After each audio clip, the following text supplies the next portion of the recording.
দারিদ্র্য যেখানে প্রতিদিনের সঙ্গী, স্বপ্ন দেখা সেখানে এক দুঃসাহসী বটে। আইভরি কোস্টের কোত দ'ভোয়ারের আবিদজানের ধুলোবালি মাখা গলিগুলোতে তেমনই এক দুঃসাহসী শৈশব পেরিয়ে এসেছেন তরুণ ফুটবলার ইয়ান দিওমান্দে। ছোটবেলায় আসল জার্সি কেনার সামর্থ্য ছিল না তার। বাজার থেকে কেনা এক সাধারণ টি শার্টের পেছনে নিজ হাতে এঁকে নিয়েছিলেন তার আইডল ক্রিস্টিয়ানো রোনালদোর নাম আর জাদুকরী নাম্বার 7। বুকভরা আশা নিয়ে একদিন একাই পাড়ি জমিয়েছিলেন পরবাসে। একমাত্র লক্ষ্য ছিল স্বপ্নকে ছোঁয়া। সময়ের চাকা ঘুরেছে, হাতে আঁকা সেই 7 নম্বর জার্সির বালকটির সামনে আজ গড়াগড়ি করছে কোটি কোটি ইউরো, যার পায়ের জাদুতে মুগ্ধ পুরো ফুটবল বিশ্ব। দিওমান্দেকে দলে ভেড়াতে ইউরোপীয় বাঘা বাঘা ক্লাবগুলো তার দরজায় দিয়েছিল দীর্ঘ লাইন।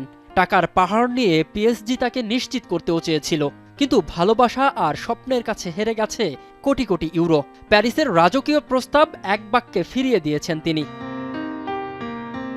হ্যাঁ, অবশেষে সেই কাঙ্ক্ষিত চুক্তিও চূড়ান্ত হয়েছে।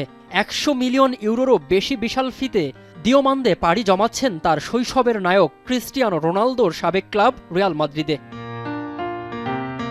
হাতে আঁকা এক জীর্ণ জার্সি থেকে সান্তিয়াগো বার্নাবিউর মূল মঞ্চ।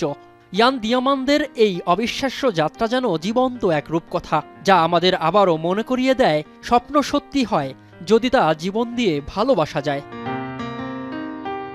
মিনারুল ইসলাম, এখন।